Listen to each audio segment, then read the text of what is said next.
Terus, untuk video kali ini, kita akan mempelajari tentang bangun datar untuk kelas 5. Pada materi bangun datar nantinya ada 3 pembahasan. Yang pertama, transformasi. Yang kedua, membuat segitiga. Dan yang terakhir, menghitung luas bangun datar. Pertama kita bahas mengenai transformasi.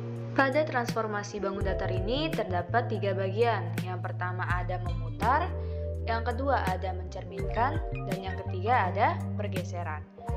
Sekarang kita masuk ke memutar. Memutar segitiga dengan ukuran sudut tertentu. Segitiga ABC diputar dengan sudut 90 derajat terhadap pusat putaran di titik 0. Segitiga ABC-nya diputar dengan sudut 90 derajat. 90 derajat berarti sudut siku-siku. Gimana sudut siku-siku? Kayak gini ya. Ini namanya sudut siku-siku. Sekarang kita lihat titik A. Titik A ini berada di garis, kita misalin garis X.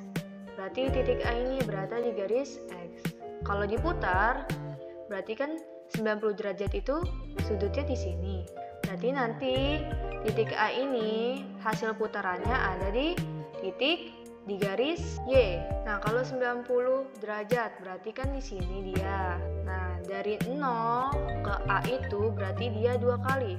1, 2 kali melangkah. Berarti nanti ke titik Y-nya 2 kali melangkah juga. 1, 2. Jadi nanti hasil putaran titik A-nya di sini.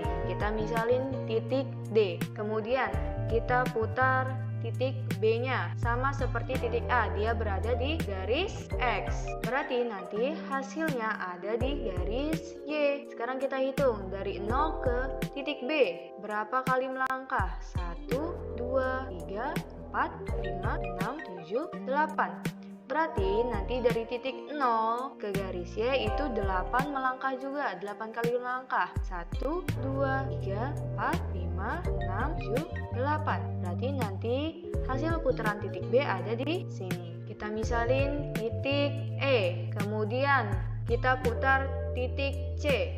Nah, kalau titik C kan tidak berada di garis X, maka kita bikin garis yang sudutnya itu 90 derajat. Nah, berarti kan ini garisnya 90 derajat nih. Berarti nanti titik hasil putaran titik C-nya ada di F.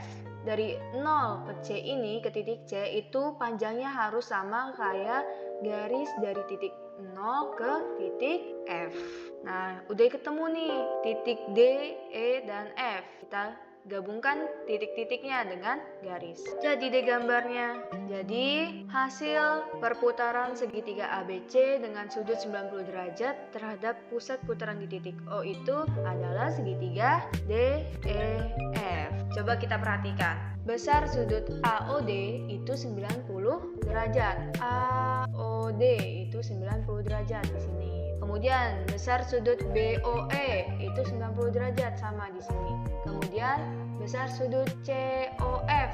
COF berarti COF itu 90 derajat. Nah, jika dilihat ukuran sisi segitiga ABC itu sama dengan segitiga DEF, yaitu sisi AB sama dengan sisi DE, sisi AC sama dengan sisi DF, sisi BC sama dengan sisi EF. Kalau tadi ukuran sisinya sama, maka ukuran sudut segitiga ABC juga sama dengan segitiga DEF. Jadi besar sudut A itu sama dengan sudut D, besar sudut B itu sama dengan sudut E, sedangkan besar sudut C itu sama dengan sudut F.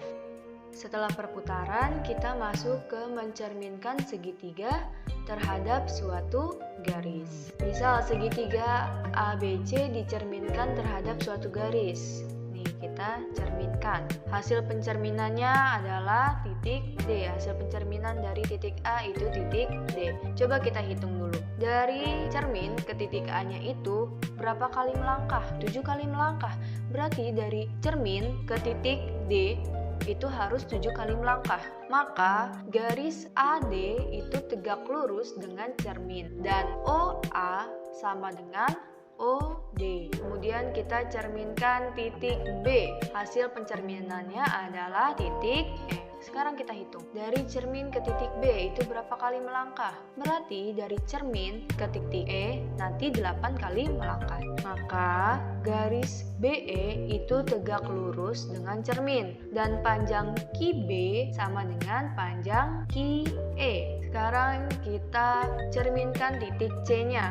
Kita misalkan hasilnya itu titik F. Kita hitung dari titik C ke cermin itu berapa kali melangkah? 1, 2, 3 kali melangkah. Berarti dari cermin ke titik F juga 3 kali melangkah. Maka garis CF itu tegak lurus dengan cermin dan panjang PC sama dengan panjang PF. Nah, udah ketemu nih 3 titiknya, titik D, E, dan F. Sekarang kita gabungkan ketiga titik dengan sebuah garis, maka akan terbentuk segitiga. Nah, segitiga DEF ini merupakan hasil dari pencerminan segitiga ABC.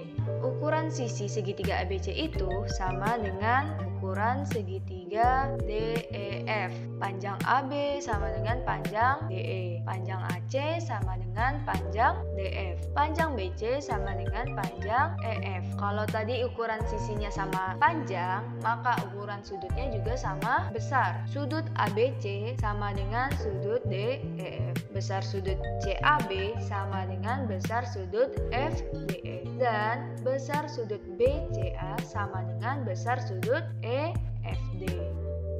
Terakhir kita masuk ke menggeser segitiga. Segitiga ABC digeser sehingga diperoleh segitiga DEF. Biar dia berada di titik D. Dia melangkah ke kanan berapa kali? Berarti dia ke kanan 11 kali. Terus ke atasnya, berarti dia melangkah 2 kali. Sekarang yang B-nya, dia ke kanan. Kalau tadi yang A-nya ke kanan 11 kali, maka B-nya juga. Kemudian tadi dia melangkah ke atas 2 kali. Maka hasil pergeseran titik B-nya di sini. Kita misalin jadi titik E. Sekarang kita geser titik C-nya. Sama kayak yang lainnya, berarti ke kanan 11 kali melangkah.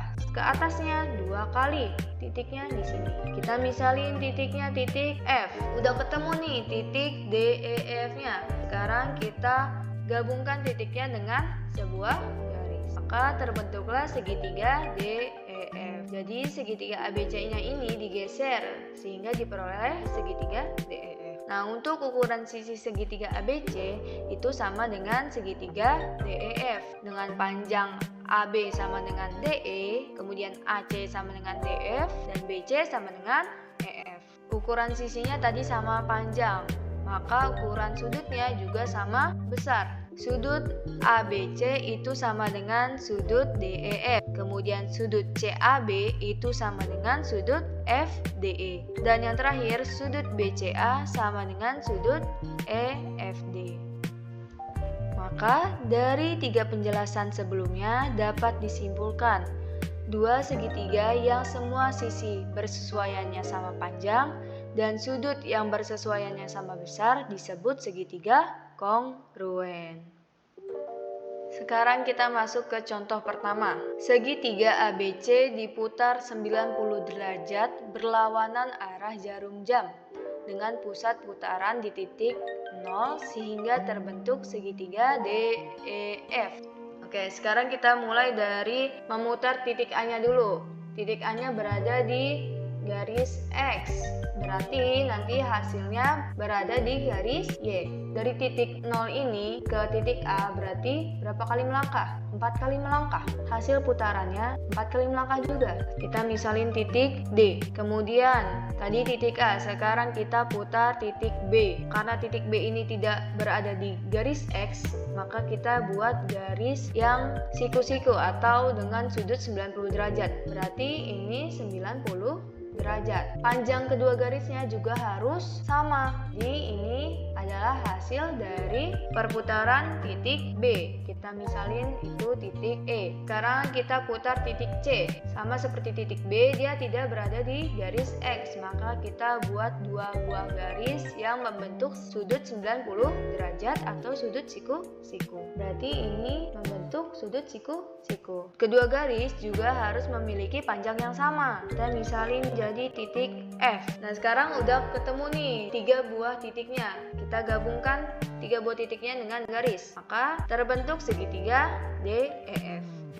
Nah, ukuran sisi segitiga ABC ini sama dengan segitiga DEF, yaitu panjang AB sama dengan DE, panjang AC sama dengan DF, dan panjang BC sama dengan EF. Sudutnya juga sama besar, yaitu besar sudut ABC sama dengan sudut DEF, sudut CAB sama dengan sudut FDE, dan besar sudut BCA sama dengan sudut EFD. Sekarang kita masuk ke contoh kedua. Gambarlah hasil pencerminan segitiga ABC di samping ini. Kita lihat, sekarang kita cerminkan titik A-nya. Dari cermin ke titik A itu 2 kali melangkah. Maka dari cermin ke titik D-nya 2 kali melangkah. 1, 2. Kemudian yang B-nya. Nah, garis AD itu tegak lurus dengan cermin dan panjang OA sama dengan panjang OD. Untuk titik B-nya, maka ke titik E-nya juga 8. Jadi, garis BE itu tegak lurus dengan cermin dan panjang QB itu sama dengan panjang QE. Sekarang titik C-nya kita cerminkan. Berapa kali melangkah dia dari cermin? Berarti dari cermin ke titik F-nya 3 kali melangkah. Maka garis CF itu tegak lurus dengan cermin dan PC sama dengan PF. Udah ketemu nih 3 buah titiknya DEF. Sekarang kita gambarkan dengan garis. Maka sudah terbentuk segitiga DEF yang merupakan hasil pencerminan dari segitiga ABC. Segitiga ABC digeser sehingga titik A berada di titik P. Gambarkan hasil pergeserannya. Titik A berada di titik P, maka kita geser titik A-nya ke titik P. Dia berapa kali melangkah ke kanan? 8 kali melangkah ke kanan. Sekarang ke atasnya berapa kali melangkah? 4 kali. Berarti titiknya ada di sini. Sekarang kita misalin titiknya itu titik D. Kemudian kita geser titik B-nya. Berarti titik B digeser ke kanan sebanyak 8 kali. Kemudian tadi ke atasnya 4 kali. Berarti titiknya nanti ada di, kita misalin jadi titik E. Kemudian sekarang titik C-nya kita geser. Digeser 8 kali ke kanan. Kemudian ke atasnya 4 kali. Berarti nanti titiknya di sini. Kita misalin titiknya jadi titik F. Berarti kita garis. Ini jadi gambarnya segitiga DEF 3. Misalkan kita memiliki 4 buah jarum, kemudian kita mendapatkan 5 buah jarum tambahan. Apakah kita dapat membuat segitiga? Ada berapa kemungkinan segitiga yang dapat terbentuk? Sekarang kita bentuk. Segitiga yang pertama, dilihat 4 buah jarum, kemudian 5 buah jarum tambahan. Sekarang segitiga yang kedua, kemudian 5 jarum tambahan. Selanjutnya segitiga ketiga, yaitu segitiga C. Sama ya, ini ada 4 buah jarum, kemudian 5 buah jarum tambahan. Segitiga yang D, ini juga sama, ada 4 buah jarum dan 5 buah jarum tambahan. Nah, dari 9 buah jarum dapat dibentuk beberapa segitiga. Namun, hanya 2 segitiga yang memiliki bentuk berbeda, yaitu segitiga A dan B. Jadi, ada 2 kemungkinan segitiga yang terbentuk. Karena segitiga A ini kongruen dengan segitiga C dan segitiga B kongruen dengan segitiga D. Kita masuk ke contoh soal yang pertama. Misalkan kita memiliki 5 tusuk gigi yang disusun memanjang dalam satu garis. Berapa minimal tambahan tusuk gigi yang dibutuhkan agar dibentuk segitiga? Nih, tadi ada 5 tusuk gigi yang disusun memanjang dalam satu garis. Ini kita susun tusuk giginya jadi 5. Nah, di sini ditanya berapa minimal tambahan tusuk gigi yang dibutuhkan agar terbentuk segitiga. Pertama kita tambahin 1 tusuk gigi di sini. Kemudian untuk yang di sini ada 4. Berarti 1 tambah 4. Maka diperlukan tambah tusuk gigi minimal 5 agar dapat terbentuk segi 3. Contoh soal yang kedua. Misal kita mempunyai 4 tusuk gigi dan 2 tusuk gigi yang masing-masing membentuk 2 sisi seperti gambar berikut. Berapa banyak minimal tusuk gigi yang diperlukan agar membentuk segitiga? Berarti kita perlu 3 untuk menggabungkan titik di sini ke titik yang di sini. Maka diperlukan tambahan tusuk gigi minimal 3 agar dapat terbentuk segitiga. Sekarang kita masuk ke pembahasan yang ketiga, yaitu menghitung luas bangun datar. Luas bangun datar itu dapat ditentukan dengan cara menghitung banyaknya persegi satuan berukuran 1 cm persegi yang menutupi bangun tersebut. Contohnya, di sini ada persegi satuan 1 cm persegi. Kemudian kita harus menentukan luas persegi panjang Q. Kita lihat dulu, di sini dia ada 3 kotak ke bawah. Kemudian ada 5 kotak ke kanan. Maka luasnya adalah 3 ditambah 3 ditambah 3 ditambah 3 ditambah 3 atau 3 ditambah sebanyak 5 kali sama dengan 3 dikali 5, yaitu 15. Maka luas persegi panjang Q adalah 15 cm persegi. Sekarang kita masuk ke contoh soal. Hitunglah luas persegi panjang yang diarsir. Pertama kita hitung dulu berapa kotak ke bawah, kemudian berapa kotak ke samping. Maka luasnya adalah 5 ditambah 5 ditambah 5 sebanyak 8 kali, atau sama dengan 5 dikali 8 sama dengan 40. Maka luas persegi panjang tersebut adalah 40 cm persegi. Kemudian kita masuk ke rumus luas bangun datar. Yang pertama ada segitiga. Segitiga merupakan bangun datar yang memiliki 3 buah sisi, 3 buah titik sudut, dan jumlah titik sudutnya adalah 180 derajat. Gimana rumus luas bangun datar dari segitiga? Luasnya sama dengan 1/2 atau setengah dikali A dikali T. A itu adalah alas, T merupakan tinggi. Sekarang kita masuk ke rumus luas bangun datar dari persegi 4. Persegi 4 itu merupakan bangun segi 4 yang semua sisinya sama panjang dan memuat sudut 90 derajat. Luasnya itu sama dengan 2 kali luas segitiga. Kenapa? Bisa kita lihat di gambar ini. Di sini ada 2 segitiga. Segitiga pertama, segitiga kedua. Maka luasnya itu 2 kali luas segitiga. 3 sama dengan 2 dikali luas segitiga itu tadi rumusnya A dikali T dibagi 2. Berarti bagi 2 dibagi 2, 1. Sama dengan A dikali T, atau luasnya sama dengan sisi dikali sisi sama dengan S dikali S. Itu rumus luas bangun datar dari persegi 4. Kemudian rumus luas bangun datar dari persegi panjang. Apa itu persegi panjang? Persegi panjang itu merupakan bangun segi 4 dengan sisi yang sejajar sama panjang dan memuat sudut 90 derajat. Gimana rumus luas dari persegi panjang? Itu L sama dengan 2 dikali luas segitiga, 2. Maka luasnya itu sama dengan 2 dikali luas segitiga. Sekarang luas segitiga itu tadi sama dengan A dikali T dibagi 2. Berarti kita bisa bagi 2 dibagi 2 sama dengan 1. Jadi luasnya sama dengan A dikali T, atau luasnya sama dengan panjang dikali lebar atau P dikali L. Selanjutnya ada bangun datar jajar genjang. Apa itu jajar genjang? Jajar genjang merupakan bangun segi 4 dengan 2 pasang sisi sama panjang atau 2 pasang sisi sejajar. Gimana sih rumus luas dari jajar genjang? Luasnya berarti 2 dikali luas segitiga. Sama seperti persegi panjang dan persegi, di sini dia jajar genjang itu terbagi menjadi dua segitiga yang sama panjang. Ini segitiga pertama, ini segitiga yang kedua. Maka L-nya sama dengan 2 dikali luas segitiga.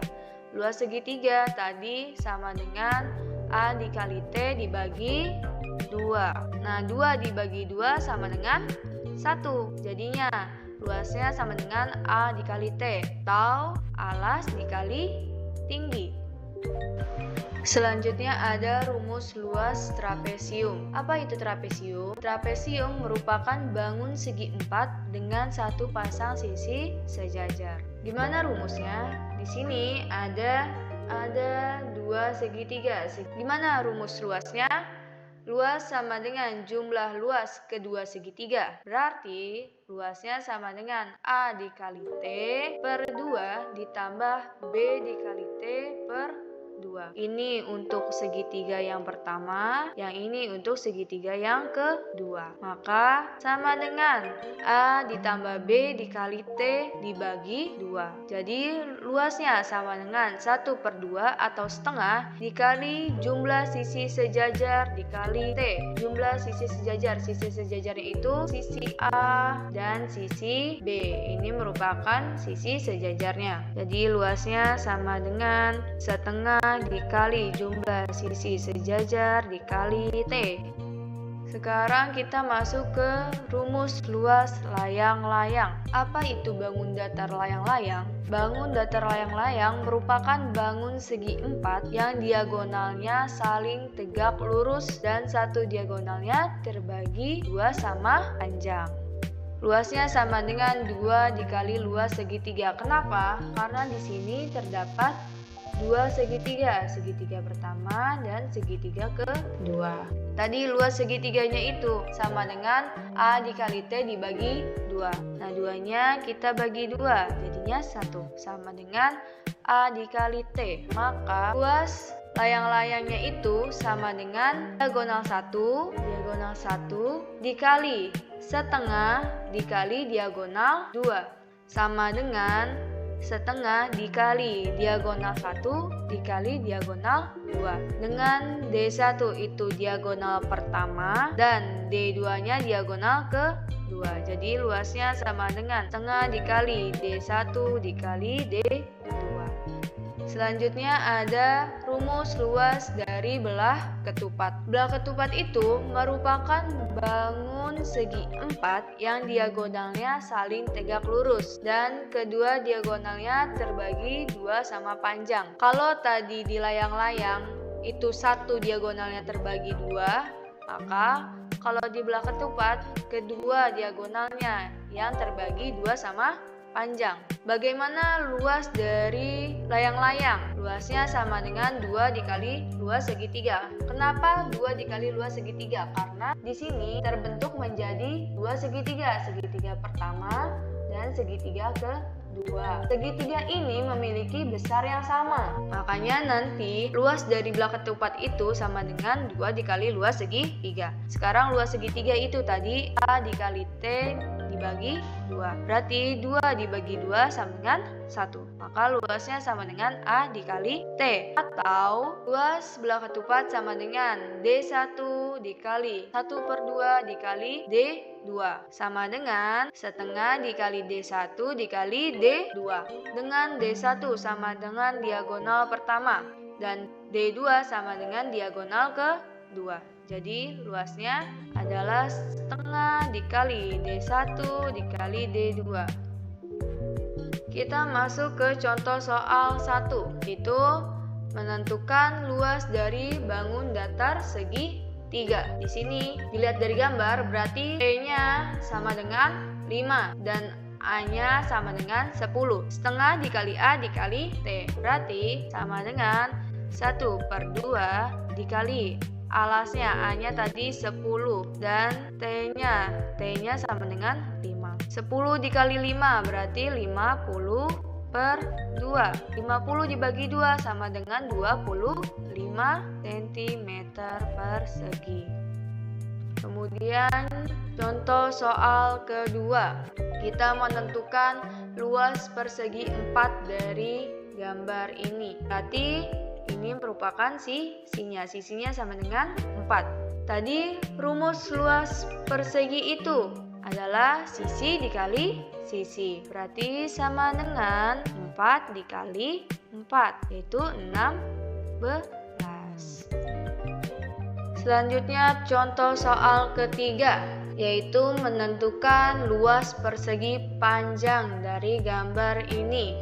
Berarti 12-nya merupakan panjang, 6-nya merupakan lebar. Rumus luas persegi panjang tadi panjang dikali lebar atau P dikali L. P-nya 12, L-nya 6 sama dengan 72.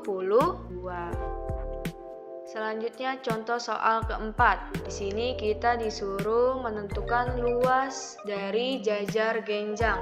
Berarti 9 ini merupakan alas, 6-nya merupakan tinggi. Tadi rumus jajar genjang itu luasnya sama dengan alas dikali tinggi atau A dikali T. Berarti A-nya 9, T-nya 6. Jadi sama dengan 9 dikali 6. 9 kali 6 itu 54.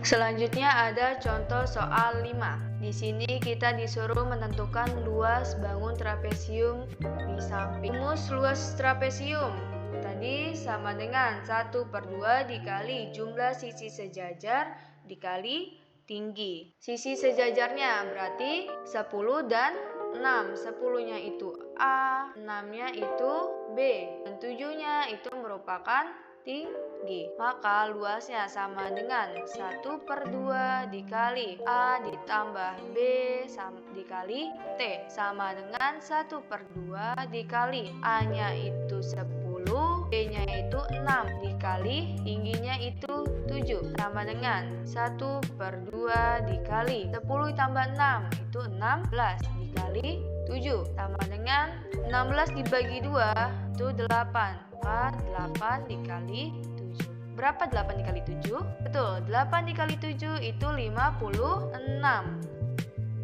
Selanjutnya contoh soal 6. Di sini kita harus menentukan luas dari layang-layang berikut ini. Tadi rumus luas layang-layang itu sama dengan setengah dikali D1 dikali D2. D1-nya berarti 11. D1 18-nya ini D2.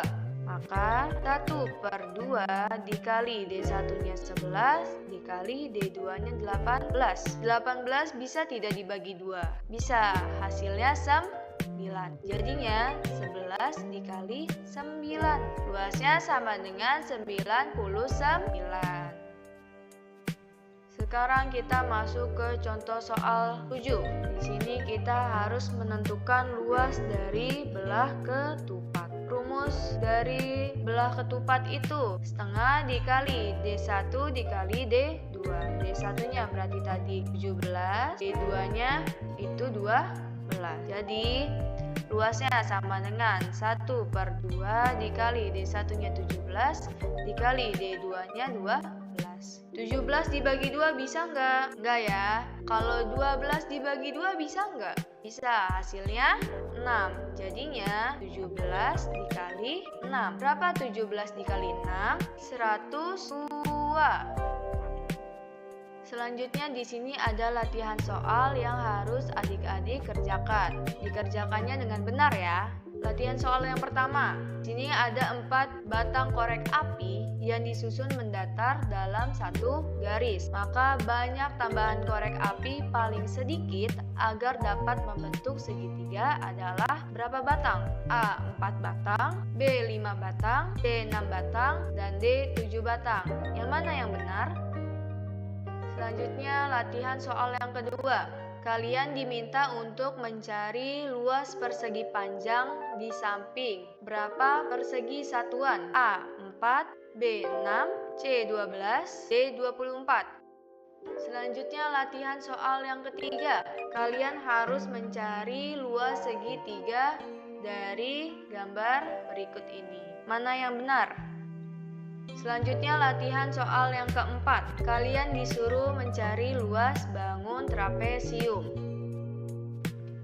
Kemudian untuk soal yang terakhir, kalian diminta untuk mencari luas layang-layang dari gambar samping. Mana jawabannya yang benar? Demikian pembelajaran kali ini. Semoga teman-teman mengerti dengan penjelasan yang kakak sampaikan. Jika ada yang belum dipahami, teman-teman bisa tanyakan di kolom komentar ya. Terima kasih sudah menonton video ini. Jangan lupa like, comment, and subscribe, serta klik tombol lonceng untuk mendapatkan notifikasi video selanjutnya.